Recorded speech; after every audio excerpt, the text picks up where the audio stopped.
Papaano ba naman? Papaano ba naman sablay na sablay mga bossing? Yung sablay na sablay mga bossing yung argumento nila. Yung madriyagang ginamit nila sablay na sablay. Kaya kailangan nila maglagay sa utak ng tao ng mga bagong naratibo. O, panoorin natin yung sablay. Ito si Palad, panoorin natin. Akanin nyo, no, yung mga ibang kwento po sa kanyang affidavit ay pagpapatunay kung gaano ka-close, no, ang inyong kliyente kay Pangulong Duterte. Pero O, di ba? O, dito tayo ulit kay Madriaga. O, i-counter natin yung Congress kasi yung Congress pinalalabas nila. Kompleto sila may probable cause O, ngayon dito, hinahanapan din nila ng probable cause dito kay Madriaga. Ito ngayon ang tanong. Di ba kay Inday Sara, di ba dito sa mga annexes ni Madriaga sa kanyang supplemental affidavit, sinasabi niya dito na close sila ni Inday Sara. Pinapakita niya yung mga pictures niya kay Inday Sara. May mga naipapakita siyang picture kay Inday Sara to prove na close siya. Ngayon, dinamay niya din kasi dito si Pangulong Duterte at bago sila maging close ni Inday Sara, naging close muna sila ni Pangulong Duterte. Yun yung sinasabi niya. Bakit ni isang picture wala siya kay Pangulong Duterte?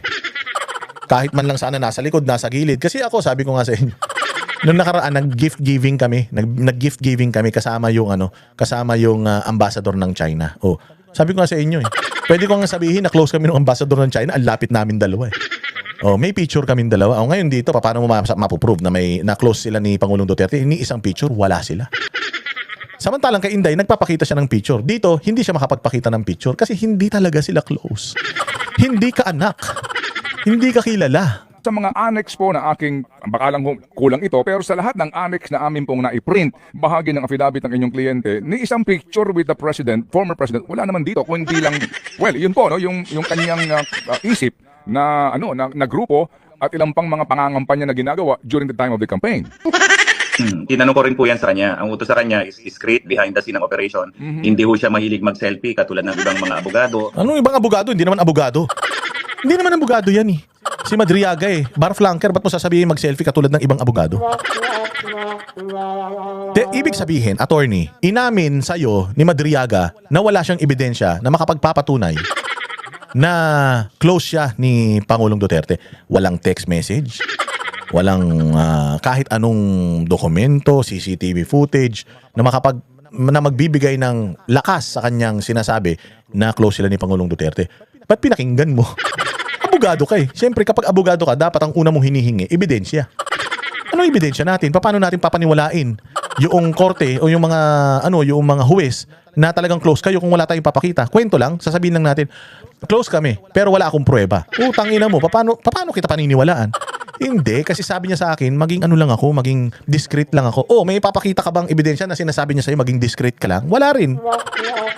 Abogado ang naturingan, palad, tapos hindi mo hinihingan ng konkretong ebidensya itong taong pinagtatanggol mo. Tangina, pulpul na abogado ito. Ibang mga personalidad, makakita ng congressman, senador, parang selfie, parang post. Hindi ho siya ganun mag-operate. Dahil ang sinasabi sa kanya, sa likod ka lang, hindi ka dapat basta nakikita. Dahil iba nga yung galawan po niya. So yun ang preba ninyo. So kaya nyong i-justify na lang siya, sa background lang siya, low-key lang siya, kaya yung i-justify yun. Pero hindi nyo kayang i-justify na hindi sila close. Na-close sila. Naniwala ka, abogado ka, naniwala ka ron. Ginago ka ni Madriaga. Para nung sinabi niya yun, tapos ikaw naniwala ka, ibig sabihin, tangang abogado ka. Pinapaliwanag niya sa akin yan. Kaya never ho siya nagpo-post na kasama niya lagi ang presidente. Hindi raw siya makakagalaw sa ganyan. Kaya nga ho, kahit isang record, wala kang makikita na pumasok sa gobyerno. Walang record na pumasok siya sa gobyerno, pero kiniklaim niya na taga-gobyerno siya. Sinasabi niya pa siya nagbuo ng VP SPG. Anong patunay na siya nga nagbuo ng VP SPG? Wala. Paano tatayo ito sa korte?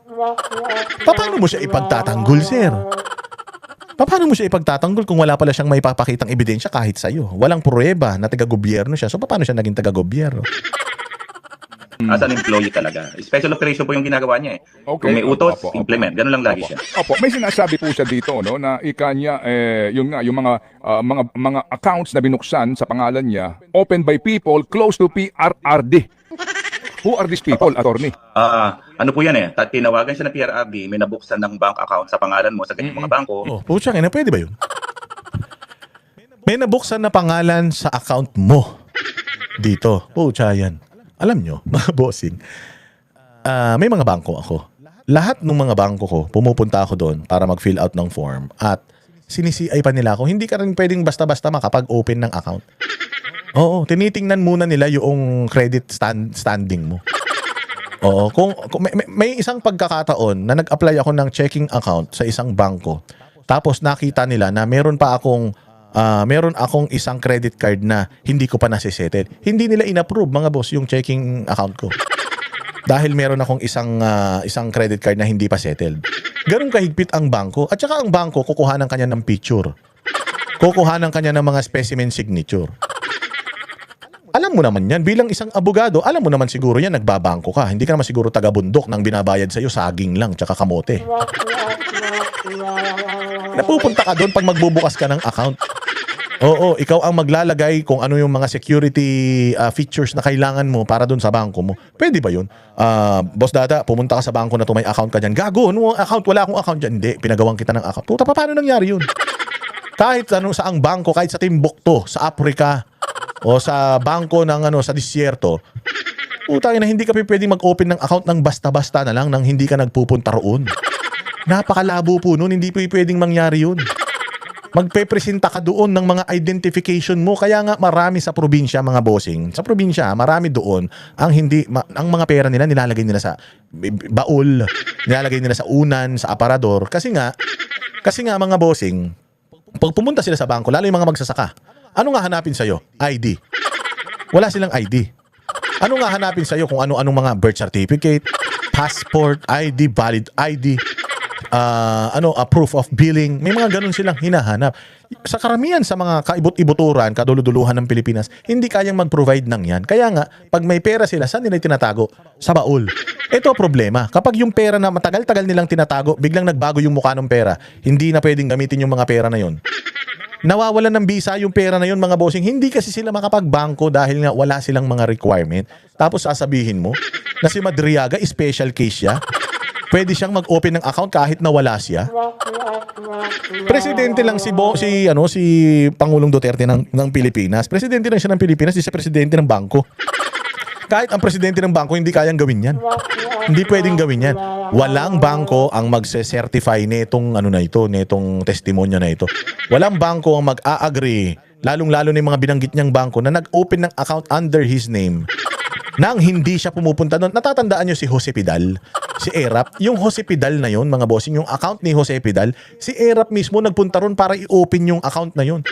Hindi niya pangalan yun ibang pangalan yun. Pero nagpunta pa rin siya doon physical, si Erap Estrada, para i-open yung Jose Pidal na account na yun.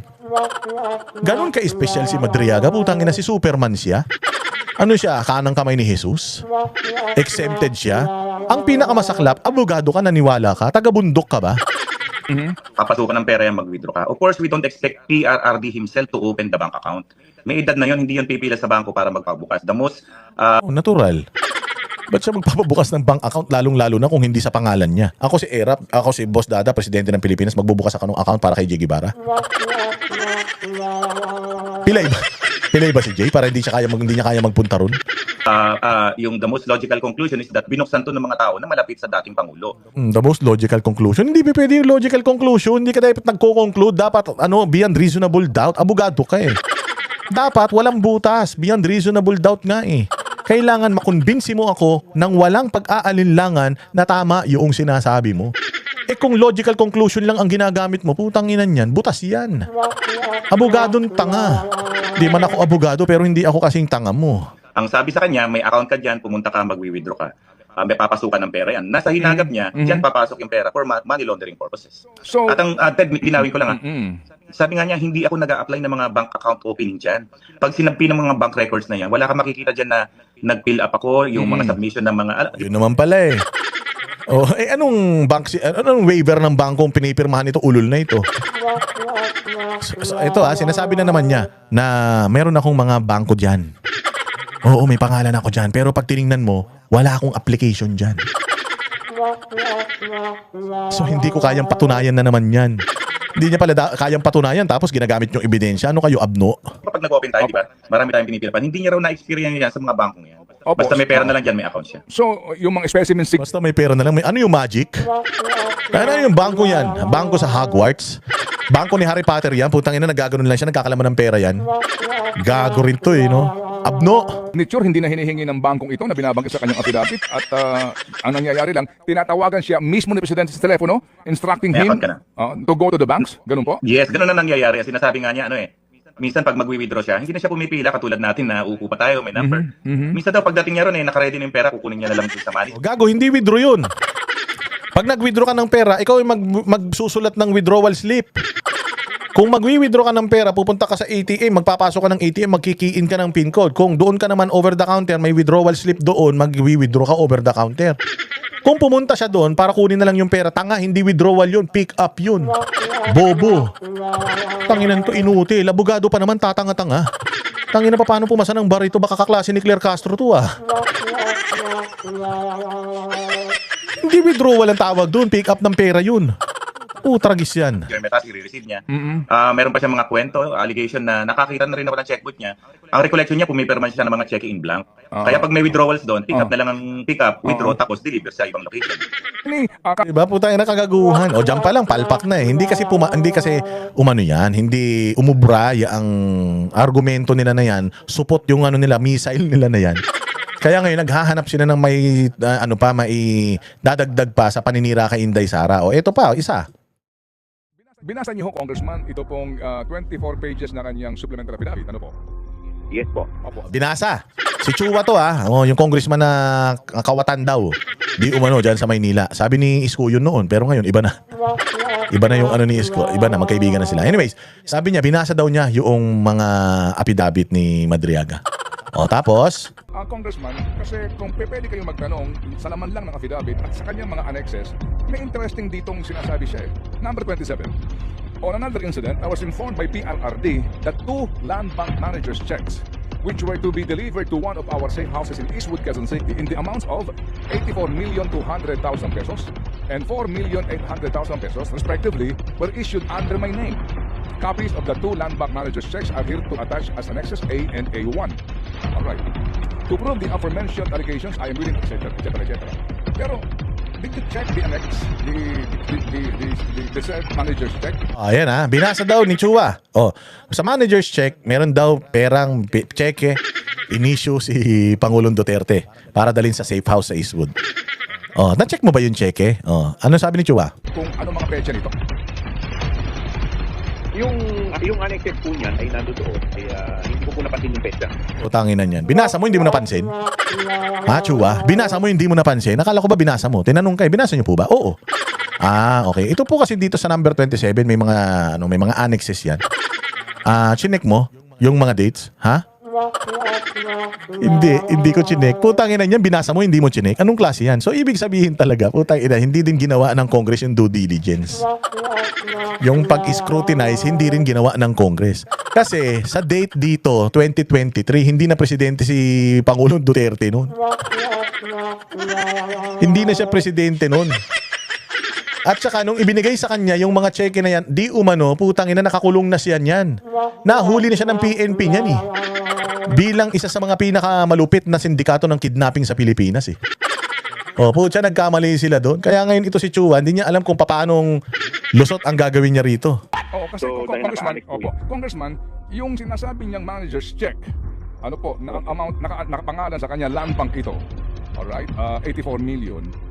Ang petsa nito, April 18, 2023. Nung panahon na iyon, si Marcos na ang presidente at siya ay may kinakaharap na kaso. Inaresto siya July 2023. April itong checking ito.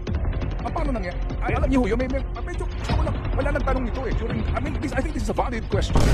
Nagkwento ka ng ganito, nagbigay ka ng copy ng cheque. Diba? Nagkwento siya ng ganyan, may mga ganitong irregularities, bakit hindi in-scrutinize ng mga abogado o ng mga taga-justice committee? Kasi nga, hindi importante sa kanila kung tama o hindi yung sinasabi ni Madriaga. Kailangan lang magkwento ni Madriaga para masira si Inday Sara. Ngayon, ito pa ba ang gustong mangyari ng mga kababayan natin? Ito ba yung klase ng mga batikos kay Inday Sara na ini-entertain ng kamera? Sabi ni Leila de Lima, pumunta siya diyan sa kulungan para i-review yung mga aligasyon. Putang inang yan. Ibig sabihin, inaprubahan ni Leila de Lima ito bago ilabas dyan. Bakit ganyan palpak yung mga date? palpak yung mga impormasyon. Bakit pinayagan yung lumabas yan dyan? Sabi ko nga sa inyo, if Madriaga is lying to his teeth, nung nandiyan siya under oath, anong dapat ginawa ng Congress? Magsampa na kayo ng perjury case sa kanya. Para maidagdag sa kaso niya at hanggang sa mabulok siya dyan, hanggang sa maging ugat na lang siya ng puno, makulong siya dyan sa bilibid. Taragis na yan. Ano ngayon yan? Anong paliwanag mo sa petsa? Paano naman ang panahon na iyon? Meron pa? Go ahead, sir. Go ahead. Tama po.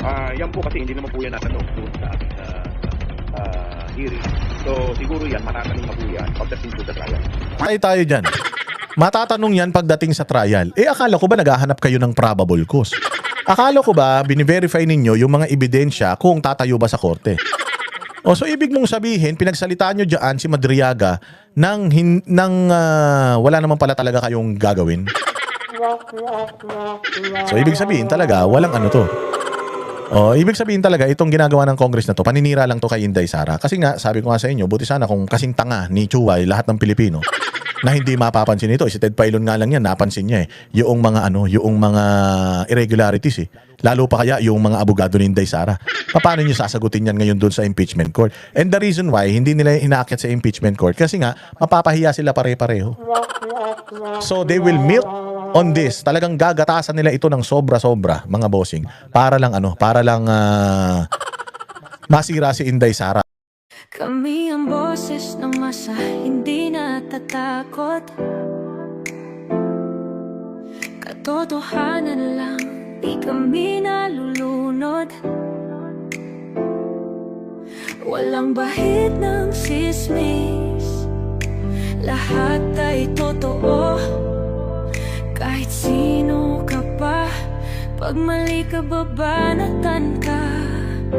Walang pinipili kulay, wala kaming kinikilingan.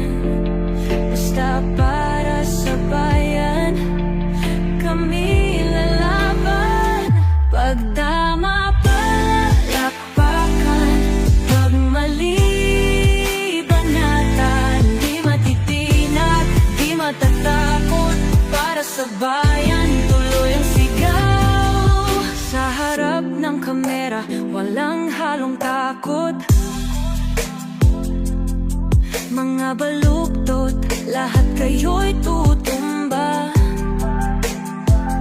Ang hustisya at totoo, yun lang ang mahalaga. Kahit sinong harang, di kami matitinag. Walang pinipiling kulay, wala kaming kinikilingan. Basta para sa bayan, kami lalaban. Pag tama palakpakan, pag mali banatan. Di matitinag, di matatakot, para sa bayan tuloy ang sigaw. Kung nasa tama ka, ikaw ay aming kasama. Pero pag mali ka, handa ka na bang mabasag? Banateros kami, walang inuunan. Dahil bayan muna, bago ang sarili.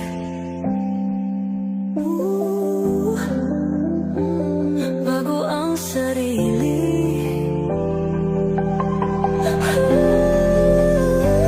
Pag tama palakpakan, pag mali banatan.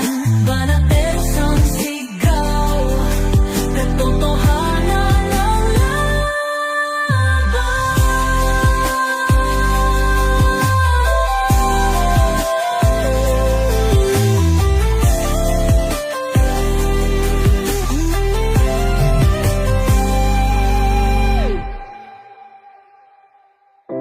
Sa harap ng kamera,